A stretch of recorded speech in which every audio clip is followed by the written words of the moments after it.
Okay, so still in Phoenix 1, um, I covered I covered a little bit of what the plot was. The main character himself, Gabriel, is meant to be basically like a second chance for the Phoenix. Because deeper into the story, I'm not talking about book one, I'm talking about further in the series, which I'll make other videos regarding that. But right now, I'm diving into who Gabriel is. Gabriel is more of a second chance for the Phoenix because um, Gabriel doesn't find out until way further on into the storyline of who he really is. And in book one, he's basically just a teenager who is finding out who he is in the world, and that's that's the struggle that all of us face, even as adults and further into our lives. Like a lot of us don't even really figure out who we are, not even before we die, and that's the struggle everyone goes through, but teenagers more so I feel than others because teenagers, I would say we, but I'm not a teenager. I'm 31 years old. But when I personally was a teenager, I didn't know what I didn't know what was going on, and all of us go through that. And this character, he there is so much unknown into the world, and so much just disarray, and he wonders if he can make a difference.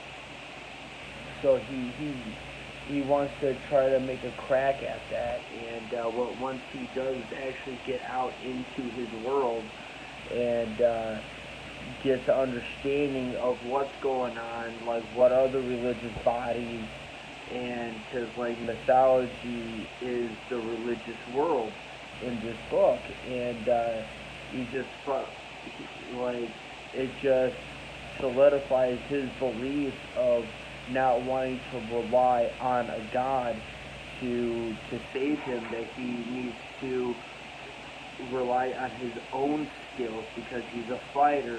He participates in championships, he trains with his friends, and he he knows he has to rely on his own survival skills to get him through. And the more soldiers he finds that rely on on mythological gods, the more angry he gets and more of a tone he takes to other characters.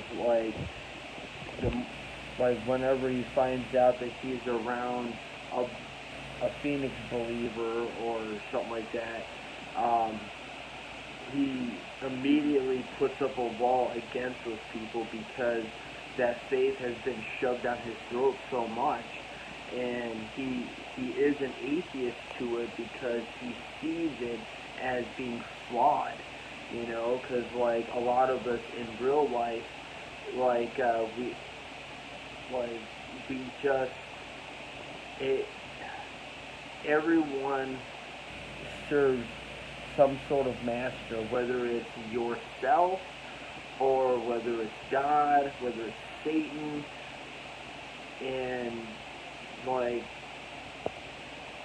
we all serve some some sort of God or body or whatever, and it comes down to, is it right or wrong. And I'm not trying to dive into religion. I'm just explaining my point here. But yes, in the Phoenix series, though, he wants to serve something, but he doesn't want to serve a flawed god. So he just relies on his own wits and the people he has built trust with on his journey. And so in this title, yeah, he built up an army of basically atheists, really, people that just are tired of seeing people die because of flawed religions, flawed gods, and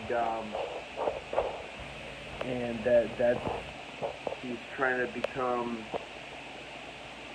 He wants to. Sorry, I'm trying to explain the fly because it's his character evolves throughout the whole thing. So like I have to remember to think of just the first book, who he is in book one.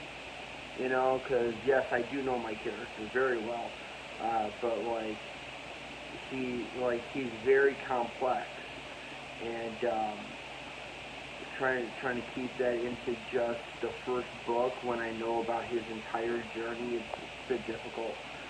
But yeah, so like that's his character in the first book. He's trying to figure out who he is, and he steps on the toes of a lot of powerful people, like as far as like generals, military leaders, and he comes toe to toe, face to face with these people, and like he starts to become that force that people see. People start to be like, okay, even though this guy is a sperm cell, there's no lines in there like this, by the way.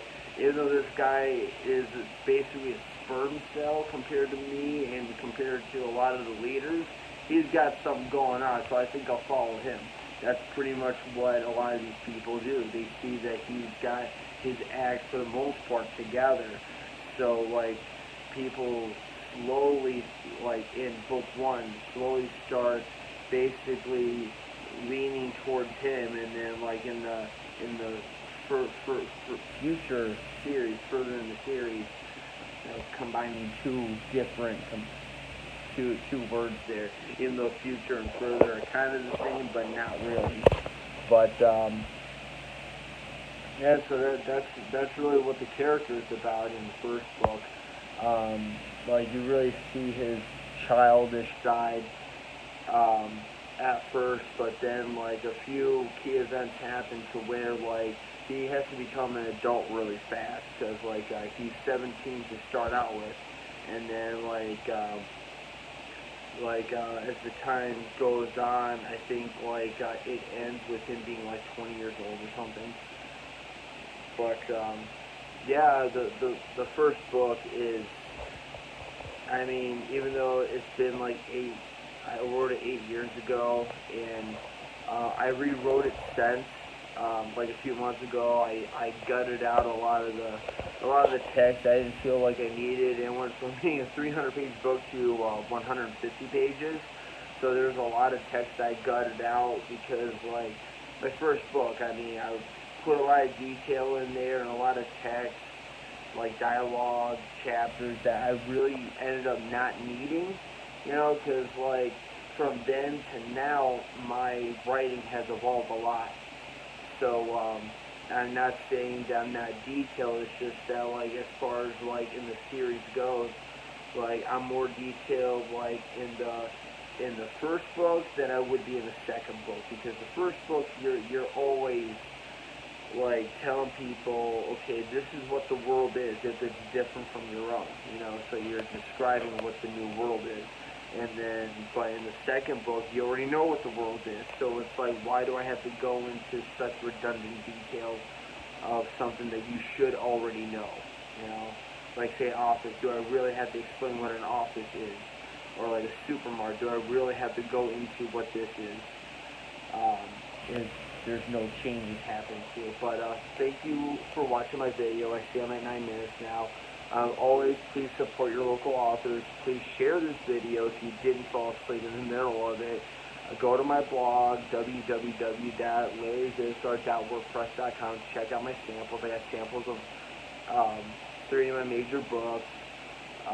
The Untold Mystery of Phoenix, The Outcast, and Unexpected Alien Apocalypse, like shows up as the Alien book, because back then I didn't really know what to really call it, and I just didn't update it. So, and there's some short stories on there as well. So please share this, and support me, I'll support you. You know, that's pretty much it. Thank you guys for watching, and goodbye.